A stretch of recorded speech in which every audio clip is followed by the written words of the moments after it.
सुकन्या समृद्धी योजनेबद्दल तर सगळ्यांनाच माहिती आहे, पण एक अशी योजना आहे जी मुलीच्या जन्मापासूनच कुटुंबाला आर्थिक मदत करत आहे. कोणती आहे ती योजना जाणून घेऊयात. तर ती आहे बालिका समृद्धी योजना. बालिका समृद्धी योजना ही योजना दारिद्र्यरेषेखालील कुटुंबांसाठी असून मुलींना आर्थिकदृष्ट्या सक्षम बनवण्यावर भर देते. आणि पाहूयात या योजनेचे पात्रतेचे निकष. तर मुलीचे वय 18 वर्ष किंवा त्यापेक्षा कमी असावे. तुम्ही दारिद्र्यरेषेखालील कुटुंबातील असावे. एका कुटुंबातील जास्तीत जास्त 2 मुलींना या योजनेचा लाभ मिळू शकतो. मुलीचे जन्म प्रमाणपत्र असणं आवश्यक आहे.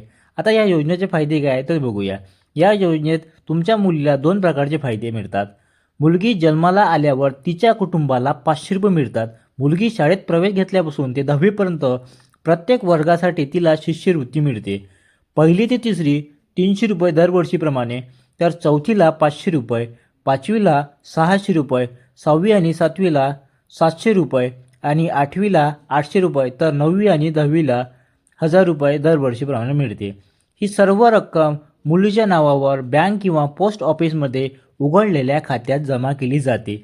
मुलगी 18 वर्षाची झाल्यावर आणि 10वी पास झाल्यावर तिला जमा झालेली संपूर्ण रक्कम व्याजासहित काढता येते.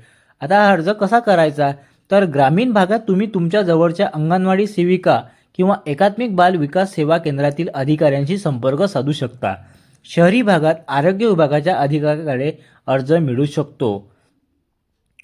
आता याला आवश्यक कागदपत्रे काय आहे, तर आवश्यक कागदपत्रे आहेत जन्माचा दाखला, BPL प्रमाणपत्र, पत्त्याचा पुरावा, उत्पन्नाचा दाखला, पालकांचे ओळखपत्र आणि बँक पासबुक. तर मग लवकरात लवकर तुमच्या मुलीचे भविष्य सुरक्षित करा आणि अशाच फायद्याच्या गोष्टी जाणून घेण्यासाठी बालाजी ऑनलाईन इन्फो या चॅनलला सबस्क्राईब करा आणि फॉलो करा. धन्यवाद.